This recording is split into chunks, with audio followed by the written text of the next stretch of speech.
Police brutality రోజు రోజుకి పెరిగిపోతుంది రేవంత్ రెడ్డి గారి గవర్నమెంట్లో. కర్ల రాజేష్ అనే యువకుడిని జైల్లో కొట్టి చంపినరు. షాద్నగర్లో ఒక ఆడబిడ్డని అనవసరంగా అన్యాయంగా దారుణంగా వివస్త్రం చేసి కొట్టి చంపినటువంటి విషయం మీ అందరికీ తెలిసిందే. ఇంకొక మాట, మహిళల మీద అత్యాచారాలు రేవంత్ రెడ్డి గారు వచ్చినప్పటి నుంచి రాకెట్ పెరిగినట్టుగా పెరిగిపోతూ ఉన్నాయి. Today's numbers you can all check in NCRB.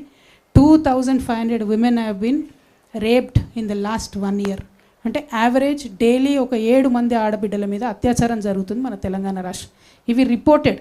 Unreported ఎన్ని ఉంటాయి? అంటే ఎందుకంత భయం లేదు? పోలీసులు అంటే ఎందుకంత భయం లేదు? ప్రభుత్వం అంటే ఎందుకంత భయం లేదు? మా ఆడబిడ్డలకు ఎందుకు రక్షణ లేదని నేను ముఖ్యమంత్రి గారిని స్ట్రేట్గా క్వశ్చన్ చేస్తూ ఉన్నా. At the same time communal violence బీభత్సంగా పెరిగిపోతుంది. రోజు ఏదో ఒక దగ్గర ఒక గుడిలో అమ్మవారి విగ్రహాన్ని ధ్వంసం చేస్తారు, లేకపోతే ఒక మసీద్ని ఏదో చేస్తారు, లేకపోతే ఒక చర్చ్ మీద దాడి చేస్తారు. Why is this happening? Why are you not able to control? అంటే హోమ్ మినిస్టర్ మీరే ఉంటారు, లా అండ్ ఆర్డర్ కంట్రోల్ చేయరు. హోమ్ మినిస్టర్ మీరే ఉంటారు, మహిళలకు సెక్యూరిటీ ఇయ్యరు.